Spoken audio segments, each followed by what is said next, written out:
This kind of sophistication comes at a price. The engineering that makes the plane so safe is also extremely complex. And when battling against a deadline, complexity eats valuable time. The schedule is slipping. 5 and 6 could be one out. How about 7? The main problem is that the major parts were not fully finished when they were delivered back in May. The wings, tail and fuselage all need more work. They must be finished before the laborious process of testing the state-of-the-art systems can be achieved. By October 2004, the sophisticated flight deck is nearing completion. This process involves powering up the aircraft's electrical system for the first time. Hello, Sylvie? Sylvie, hi, that's it. We've got number 2. Sebastian, switch the breaker back there, okay? Yep, okay, good. It's very exciting, first of all, and quite stressing because of the challenge that this represents in terms of safety, because the tests we are making now, performing now, are the tests of the real aircraft, and we have to ensure that the aircraft is good. For Ellen Ponce, the size and sheer complexity of the task means every day she has a mountain to climb.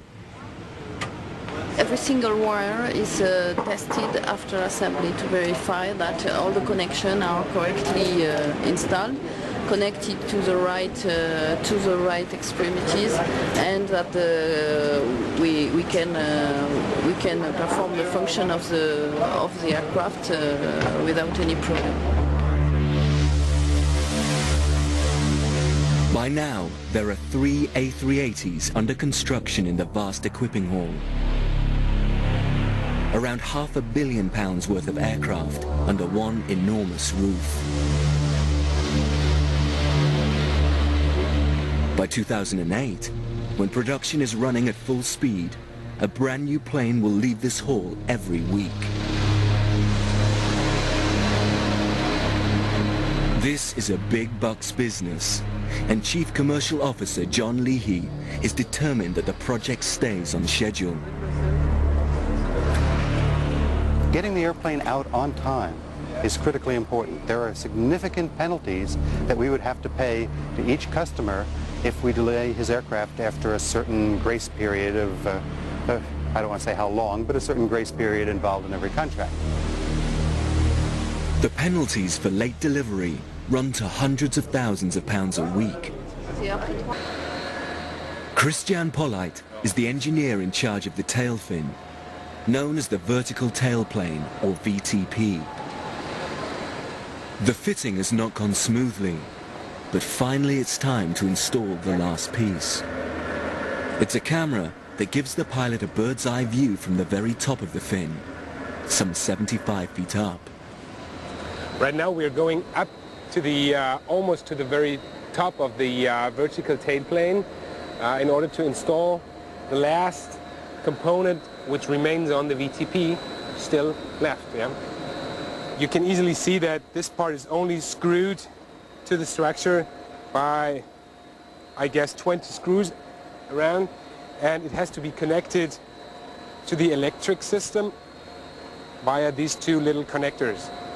The signals are transferred via a fiber optical cable down to a monitor in the cockpit.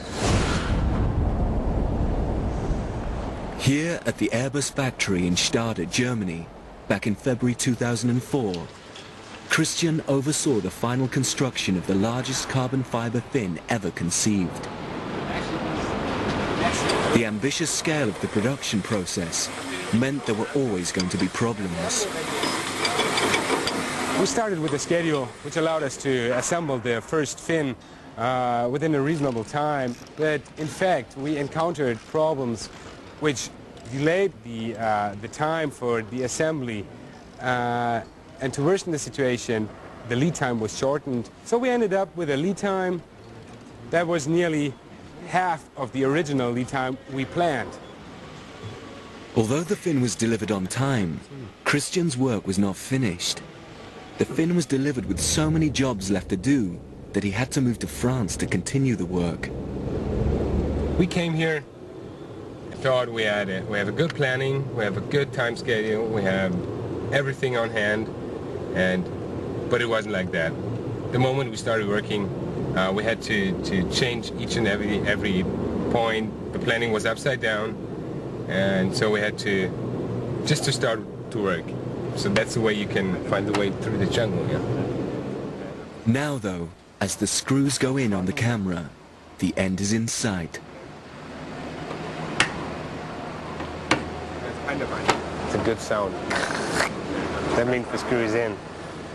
With every screw, we're a little step towards the end, yeah? But then there's a problem. Nee.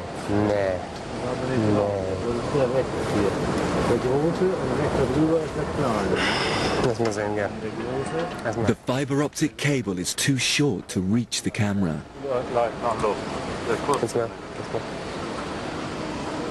Kette hast du nichts mehr.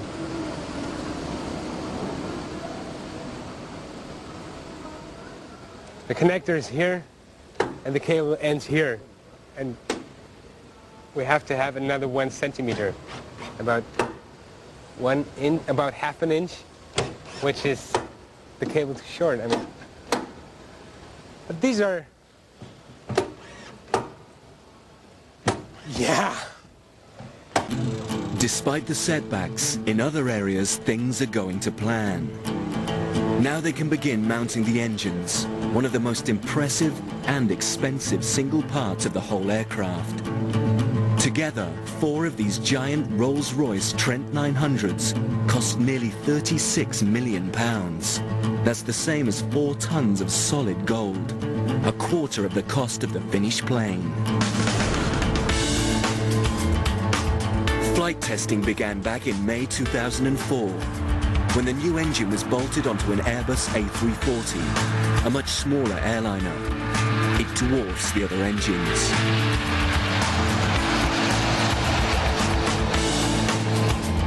Weighing over 6 tons, the Trent 900 can produce up to 35 tons of thrust at full power, burning a gallon of fuel every 4 seconds.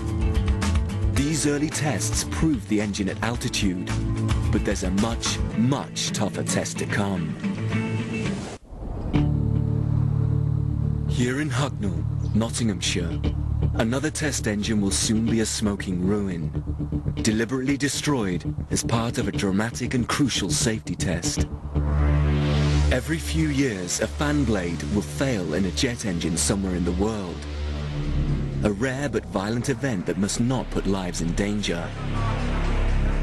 At the root of the coloured blade is an explosive charge. With the engine at full power, it will be detonated, releasing the blade with astonishing force.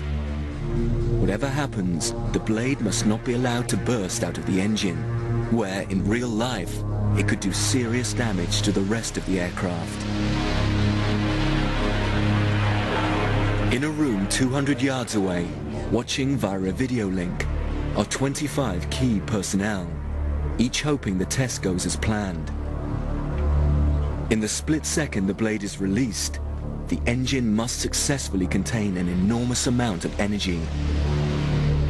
It is a very violent test. This thing is spinning around, it's at full power, so you've got the forces on the blade are quite significant. It's like having a locomotive hanging on that blade, so you're actually having to contain the energy of that system. So there's a lot of energy involved in the design and containment of the blade. I mean, the whole engine will get a huge big shape.